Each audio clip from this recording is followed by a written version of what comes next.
बिस्मिल्लाहिर्रहमानिर्रहीम। अस्सलाम वालेकुम नाज़रीन इकराम, मैं हूं मखदूम शहाबुद्दीन और आप देख रहे हैं मेरा फेसबुक और यूट्यूब चैनल। उम्मीद करता हूं आप सब लोग बखैर वाफियत होंगे और जहां भी होंगे अपने अहले खाना समेत खुश भी होंगे और महफूज भी। इय्याक नअबुदु व इय्याक नस्तईन। ऐ अल्लाह, हम तेरी इबादत करते हैं और तुझसे ही मदद मांगते हैं।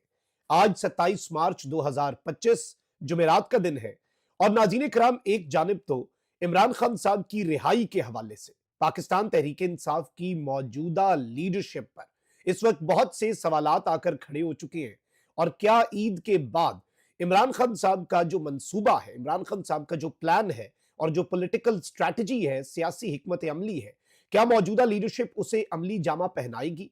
इस हवाले से इंपॉर्टेंट कुछ डिटेल्स हैं जो आपके सामने रखना जरूरी है। और इमरान खान साहब की रिहाई आखिर मुमकिन किस तरह से और कब तक हो सकती है, इस हवाले से बहुत सी चीजें अब क्लियर हो चुकी हैं।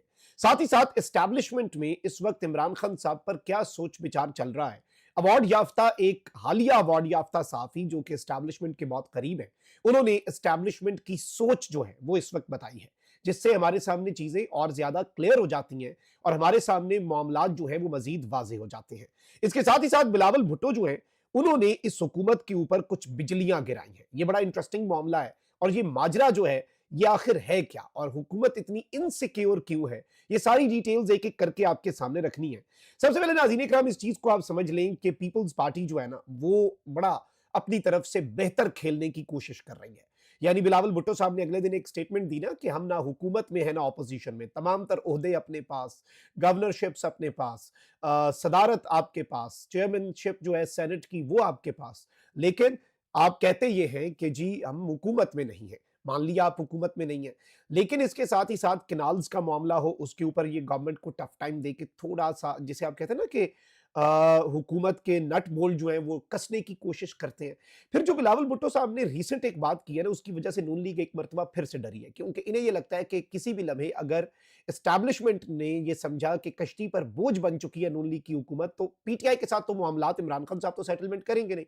तो एस्टैब्लिशमेंट के पास प्लान बी जो है वो कौमी हुकूमत, मोहसिन नकवी और बिलावल भुट्टो और पीपल्स पार्टी बच जाएगी। ये इन्हें लगता है, नून लीग के अंदर ये डर बैठा हुआ है।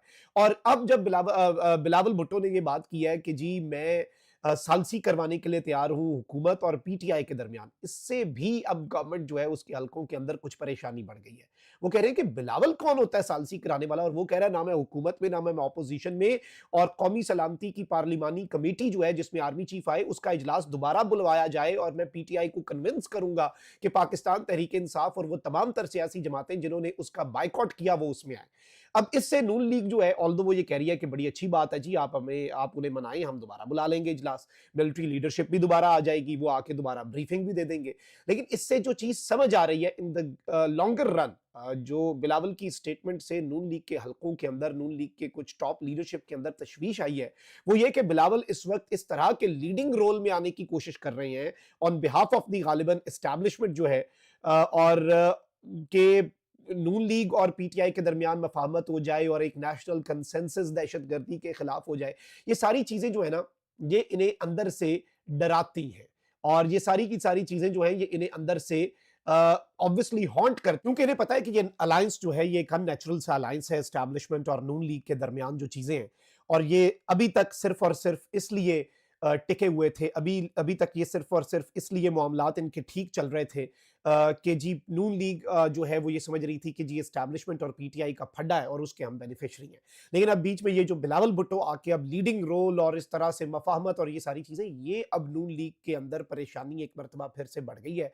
और वैसे भी ये जो एक पेज की बात करते हैं ना, एक पेज का राग लापते हैं, ये एक सफा इतना एक अच्छा सफा है भी नहीं, और ये ताबेदारी है हो सकती है, ये कठपुतलियां हो सकते हैं। ये एक पेज पे होने के लिए तो आपको बराबरी चाहिए होती है ना, कि जी दोनों साइड्स मिल के फैसला करें। खान साहब के दौर में ये तनकीद किया करते थे कि हाइब्रिड निजाम है, डेमोक्रेसी इंडेक्स में अब अथॉरिटेरियन निजाम हो चुका है, यानी कि मुकम्मल तौर पे आमिराना निजाम। तो अब शहबाज शरीफ साहब हाइब्रिड निजाम भी नहीं, अब तो ये एक पेज भी नहीं, अब तो ताबेदारियां हैं, अब तो कठपुतलियां हैं, और जब उन्हें आपकी जरूरत खत्म हुई, आपकी जरूरत उनकी नजर में, तो वो आपको किक आउट कर देंगे, उठा के बाहर फेंक देंगे। इसमें तो कोई दूसरी राय नहीं है, इसमें तो कोई इफ्स एंड बट्स नहीं होने चाहिए, किसी को कोई इसमें कंफ्यूजन भी नहीं होनी चाहिए। अब जरा आगे बढ़ते हैं नाज़रीन इकराम, दो और चीजें। एक जानिब आप ये देखें कि एस्टैब्लिशमेंट के करीब समझे जाने वाले जो साथी हैं, जिन्हें अभी अवार्ड भी मिला, मुनीफ फारूक, वो क्या बात कर रहे हैं, कहते हैं कि एस्टैब्लिशमेंट के पावर सर्कल्स में इमरान खान के लिए नफरत मौजूद है। इमरान खान के लिए नफरत, यानी ये भी नहीं कि पॉलिसीज पर ये वो, कहते हैं कि उनको बाहर इसलिए कोई नहीं जाने दे सकता कि जी वो बैठकर बाहर आकर तकरीरें करेंगे, ये करेंगे, वो करेंगे, फलां करेंगे, ढिमकां करेंगे।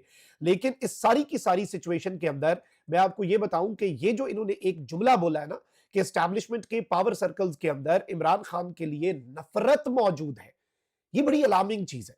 और इससे एक चीज समझ आ जाती है, चले ठीक है नफरत मौजूद होगी, और ये तो ये भी कहते हैं कि इस करंट मिलिट्री लीडरशिप के बाद भी जो अगली कमान आनी है ना, उसके अंदर भी, यानी जो अगले पॉसिबल नाम हैं उनमें भी पीटीआई के लिए वो मामलात उसी तरह के रहने हैं, उनमें भी पीटीआई के लिए सिचुएशन बिल्कुल उसी तरह की रहनी है और पीटीआई के लिए कुछ ठीक नहीं होना।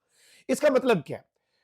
इसका मतलब यह है नाज़रीन इकराम, इसका सिर्फ और सिर्फ हम यही समझ सकते हैं कि जी पीटीआई को अब ना अदालतों से रिलीफ की तवक्को।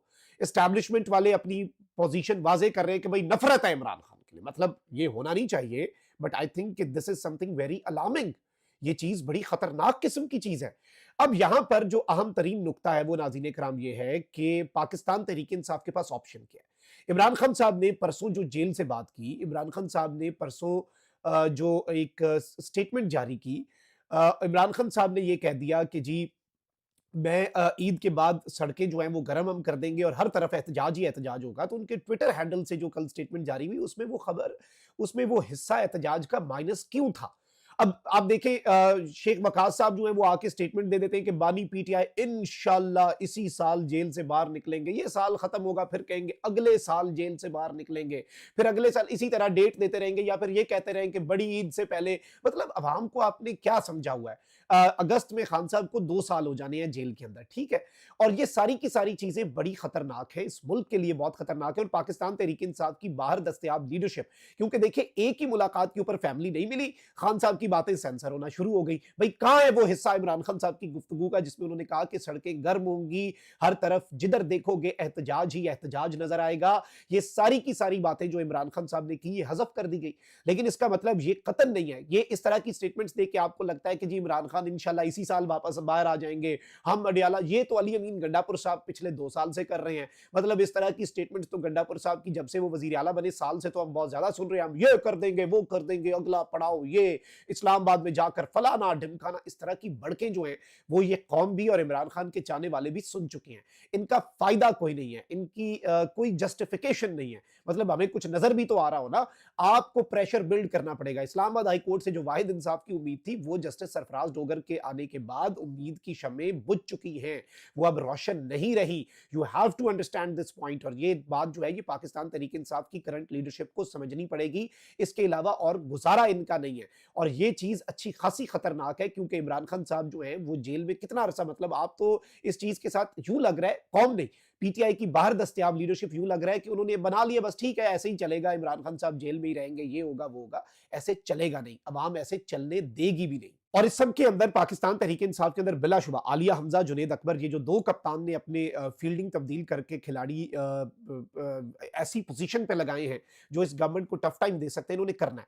लेकिन इसमें अपोजिशन इत्तेहाद जो है वो भी बड़ा बेहतरीन किरदार अदा कर रहा है। स्पेसिफिकली अगर हम बात करें साहबजादा हामिद रजा, अलामा राजा नासिर अब्बास और महमूद खान अचकजई, अब इसमें मौलाना साहब जो है उनकी शमूलियत के ऊपर भी बात हो रही है। इवन अब ये भी एक क्वेश्चन आया कि एक इंतहाई क्रूशल मौके के ऊपर पीटीआई के एक अहम तरीन लीडर जो हैं जिन्हें ये रोल दिया गया था कि अपोजिशन इत्तेहाद को अपनी शक्ल दें, वो ईद मनाने जो है वो लंदन आ चुकी हैं और ईद के बाद फिर वो वापस आ जाएंगे पाकिस्तान। ऐसे होता नहीं है, ऐसे चीजें चलती नहीं है, मामलात की सीरियसनेस को समझना है।